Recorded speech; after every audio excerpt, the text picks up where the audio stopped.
Beleza? Respirou, tomou uma água, deu uma descansadinha. Então volta aqui, como eu estava falando, aquelas ideias lá da crosta, do manto, do núcleo externo, do núcleo interno, tudo isso está vinculado a uma imagem que a gente está olhando a partir de fora aqui, mas com muitos dados e muitas pesquisas, né? O campo magnético, por exemplo, e também com base em duas teorias importantes a gente consegue fazer aquela distinção. Qual é, ou quais são, melhor dizendo, essas duas teorias? A primeira dessas teorias é a teoria da deriva continental. Deriva continental. Pensa comigo junto na palavra, ó. Quando um barco está à deriva, o que acontece com esse barco?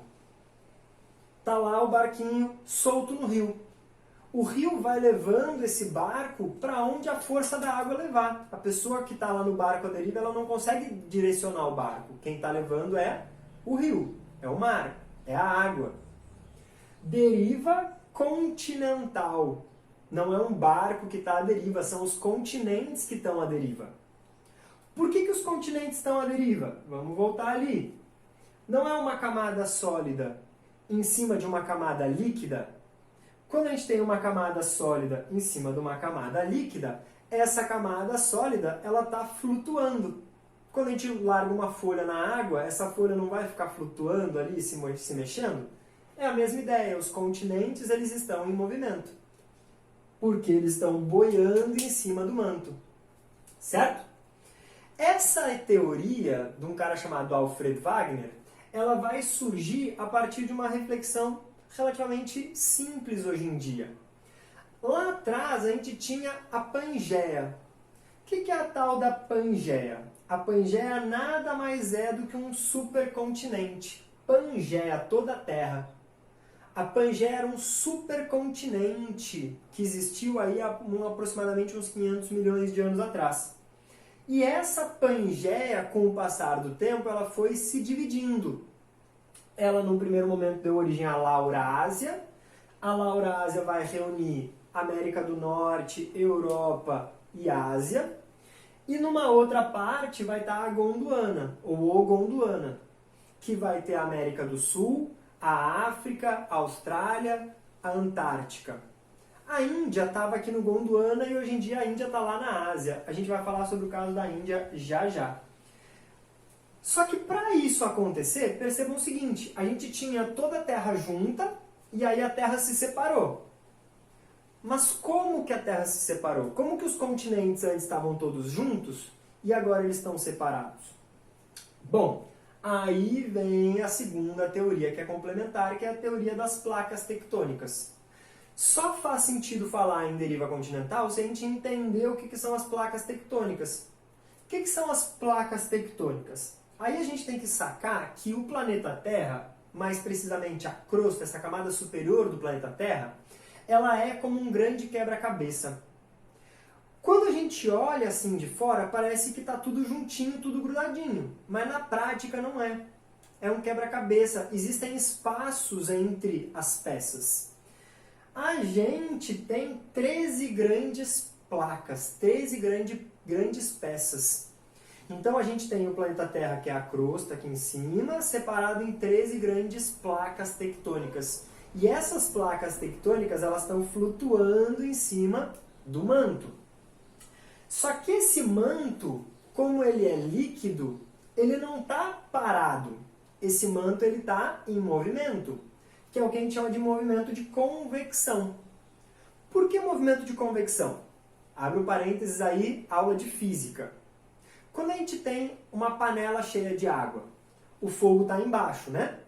Só que quando a gente olha para a água dentro da panela, a água está fazendo um movimento. Ela sobe e ela desce. Esse movimento da água subir e descer é um movimento de convecção. Por quê? Se a gente voltar lá nas estruturas do planeta, o núcleo é mais quente do que a crosta. Então o manto que está mais perto do núcleo fica mais quente. Se ele fica mais quente, ele expande. Quando ele expande, ele fica menos denso. Se ele fica menos denso, ele fica mais leve. Então o manto mais quente perto do núcleo fica mais leve. Se ele fica mais leve, ele sobe. O manto que está perto da crosta, ele fica mais frio. Se ele fica mais frio, ele fica mais denso, ele fica mais pesado. Se ele fica mais pesado, ele afunda. Então o manto frio de cima desce e o manto quente de baixo sobe. Aí depois acontece a mesma coisa, né? Porque o manto aqui de cima agora esfriou e o manto aqui de baixo agora esquentou. Então esse que está quente agora sobe, o que está frio agora desce. Então o movimento de convecção está sempre fazendo esse movimento.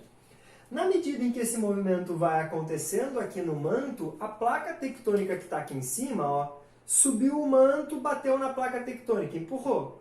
Subiu o manto, bateu na placa tectônica e empurrou. Subiu o manto, bateu na placa tectônica e empurrou. Então, esse movimento do manto está sempre empurrando a placa tectônica para um lado e para o outro. Daí a placa tectônica, à deriva.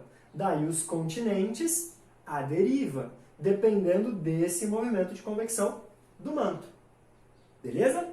Esse movimento de convecção está vinculado à diferença de temperatura. Núcleo mais quente, crosta mais fria. Beleza? Da onde surgiu essa ideia? Da onde surgiu essa ideia da placa tectônica da deriva continental? Bom, aqui a gente tem um mapa das placas tectônicas, certo? Aqui, hoje em dia, a gente já sabe aonde estão as placas tectônicas. Então a gente tem a placa da América do Norte, a placa da América do Sul, a placa africana, a placa da Eurásia, Europa com Ásia e assim por diante. Beleza? Agora, olha o formato do litoral brasileiro e olha o formato do litoral africano. Vocês estão vendo que a América do Sul e a África elas se encaixam? Justamente esse encaixe da África com a América do Sul gerou uma curiosidade no Alfred Wegener, lá no início do século XX. Aí ele olhou isso e achou meio estranho, não pode ser coincidência. Aí o que ele foi fazer? Ele veio estudar os fósseis e as rochas aqui na América do Sul e os fósseis e as rochas aqui na África. E aí o que ele descobriu? Os mesmos fósseis e as mesmas rochas estavam mais ou menos nos mesmos lugares. Não pode ser coincidência. Se tem os mesmos fósseis, as mesmas rochas e o formato encaixa, é porque no passado estava encaixado. Hoje em dia está separado. Mas lá atrás, há 500 milhões de anos atrás, há 200 milhões de anos atrás, estava tudo junto. Então, ao analisar isso, ele se deu conta que estava junto e hoje em dia separou. Deriva continental. Para ter deriva continental tem que ter placa tectônica. E aí, hoje em dia, depois de muitos estudos, a gente sabe que é mais ou menos assim que funciona. Beleza? Agora, essas placas tectônicas que estão à deriva, dependendo do movimento do manto, vão ter 3 grandes tipos de movimentos. Dependendo de como o manto se movimenta, a placa se movimenta junto. Primeiro movimento, olha o nome, movimento convergente, convergir. Olha as setinhas aqui, uma indo de encontro à outra.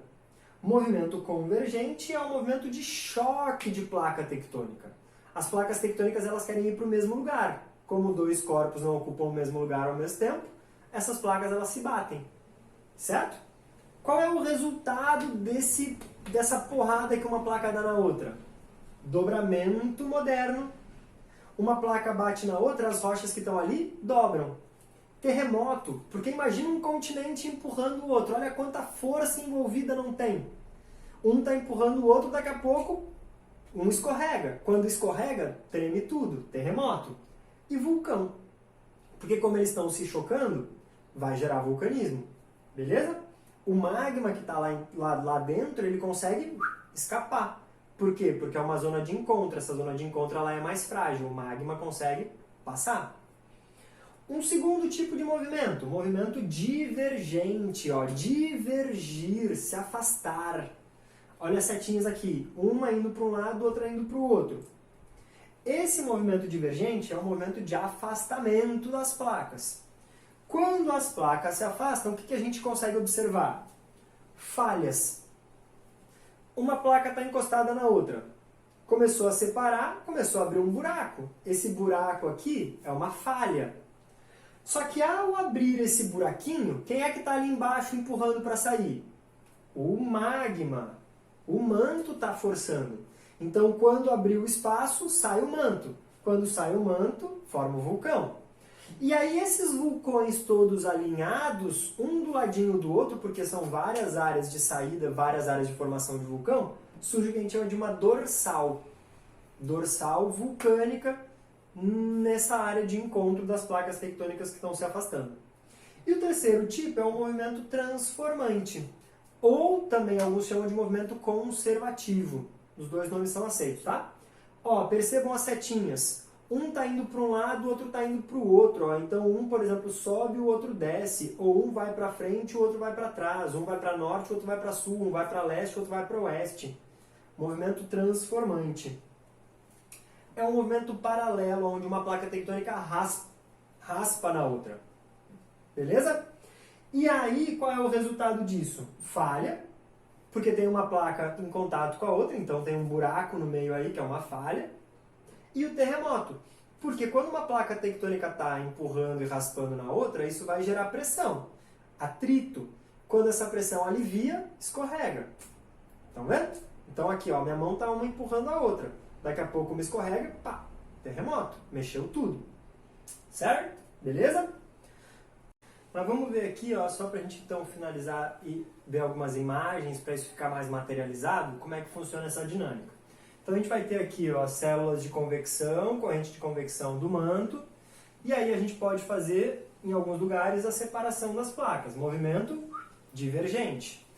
Se ela está empurrando para cá e outra que está empurrando para cá, vai gerar o choque, movimento convergente. Em alguns lugares, uma pode estar indo e a outra pode estar vindo, movimento transformante. Beleza? Quando a gente tem aqui, ó, um movimento divergente, a gente vai ter essa paisagem aqui, essa foto, até no videozinho comentou sobre a Islândia, né? Essa foto é tirada na Islândia. De um lado a gente tem a placa norte-americana, do outro lado a gente tem a placa euroasiática, elas estão se afastando. No meio fica essa falha. É claro que não é um buraco que vai dar para ver lá embaixo no manto, né? Porque esse manto ele sobe, ele solidifica e ele forma o chão. Mas esse movimento ele está acontecendo, essa distância aqui ela está aumentando. E a Islândia está bem aqui no norte, ó, justamente dessa dorsal que é causada por essa grande área de divergência das placas tectônicas. A América do Norte e a América do Sul estão vindo para oeste, a África e a Eurásia estão indo para leste. Então elas estão se afastando, criam uma grande falha, criam vulcões, forma a dorsal mesoatlântica, a dorsal do meio do Atlântico. Beleza? Nesse processo a gente tem também o movimento convergente, convergir, né? Se chocar. A gente tem, por exemplo, aqui a formação das grandes cordilheiras. A Cordilheira dos Andes é um exemplo, no filme ela falou dos Himalaia, é um outro exemplo. Lá no Himalaia, Índia e Ásia. Aqui, fundo do Oceano Pacífico com a América do Sul. Uma placa tectônica volta para dentro do manto, derrete, e esse derretimento da placa forma os vulcões. Por isso que a gente vai ter vulcões, além dos terremotos. Um outro exemplo é lá no Japão. No Japão são 3 placas tectônicas que estão se batendo. Se aqui já tem terremoto e vulcão, imagina lá que são 3. Não é à toa que volta e meia a gente ouve falar de catástrofes lá no Japão, por causa disso. Nesse choque a gente tem a formação das cordilheiras, né? Os dobramentos modernos, as cadeias de montanhas, porque uma placa está empurrando a outra e aí vai gerando pressão. Essa pressão faz com que, ó, as rochas se dobrem. Dobramento moderno. Estão vendo como as rochas contam a história do planeta? Se eu estou vendo esse formato de dobra aqui, significa que teve choque ou está tendo choque de placa tectônica. Vulcanismo, a mesma coisa. A placa tectônica se movimenta, gera uma área de mais fraqueza, a crosta fica mais frágil e o manto consegue subir, consegue formar o vulcão. E esse cone vulcânico ele se forma porque a lava vai saindo e vai solidificando. Então sai para um lugar, solidifica, sai, solidifica, forma um cone, o cone vulcânico. Movimento transformante, ó, o exemplo lá da Califórnia, falha de San Andreas ou San Andreas. O fundo do Pacífico está indo para norte, essa parte da América do Norte está indo para sul, uma está raspando na outra. Ao raspar uma na outra, dá para ver direitinho aonde está a placa de uma e a placa de outra. Falha de San Andreas. Nessas áreas de falha, o que a gente pode ter também? Fratura das rochas. Ao invés das rochas dobrarem, as rochas elas podem quebrar. Quando elas quebram, algumas áreas podem descer e outras áreas podem subir, dependendo de como o manto está se movimentando ali embaixo. Essas áreas que descem formam os grabens. Essa área que sobe formam os horsts. Áreas mais de montanhas e morros. Beleza? E junto com isso tudo os terremotos também. Aqui, ó, só para vocês perceberem o quão destrutivo é um terremoto. Ainda bem que não tem no Brasil, né? Porque o Brasil a gente está bem no meio de uma placa tectônica. Então, essas coisas acontecem nas bordas. A gente que está no meio está protegido. Aqui era uma cidadezinha no interior da Itália. O último grande terremoto que aconteceu na Itália, no ano retrasado. Aqui era a cidadezinha antes do terremoto e aqui a cidadezinha depois do terremoto. Estão vendo a torre da igreja aqui, ó? Olha como ficou. Só sobrou a torre. A cidade praticamente toda foi destruída pelo terremoto. Por quê? Porque tem uma área de pressão, essa pressão ela gera o tremor, e esse tremor, claro, tudo que está aqui em cima, sacode. E aí os prédios vêm abaixo. Certo? Aqui, só para a gente retomar a nossa dinâmica, nosso mapinha das placas tectônicas, como elas estão hoje, né? As nossas principais. E aí percebam, ó, os vulcões justamente nessas áreas aqui, ó, de contato das placas tectônicas. E aí, só para passar algumas dicas, eu vou disponibilizar isso aqui para vocês depois lá no Google Classroom. Vai ter aí uma nerdologia sobre o centro da Terra, sobre a inversão dos polos, sobre o tempo geológico. E aí, por que eu estou frisando para você aqui uma nerdologia? Tem muito conteúdo científico de qualidade disponível hoje em dia na internet. Tem muita bobagem na internet, mas tem muita coisa boa também. Se vocês pesquisarem, vocês vão descobrir os portais de qualidade que são confiáveis. E aí uma dica que eu já estou dando para vocês aqui é o Nerdologia. Ele é um portal de divulgação de ciência extremamente confiável. Podem olhar esses vídeos e podem olhar qualquer outro vídeo. Eles vão falar de biologia, vão falar de física, vão falar de química, vão falar de história, vão falar de um monte de coisa. Vai pesquisando lá, joga no YouTube Nerdologia e pesquisa. Além disso, tem aqui uma animaçãozinha para dar essa ideia do tempo geológico, a visão das rochas, é mais uma animaçãozinha mesmo, e alguns outros para falar sobre rochas, fósseis e por aí vai. Beleza, pessoal? Até a próxima, bons estudos, até já!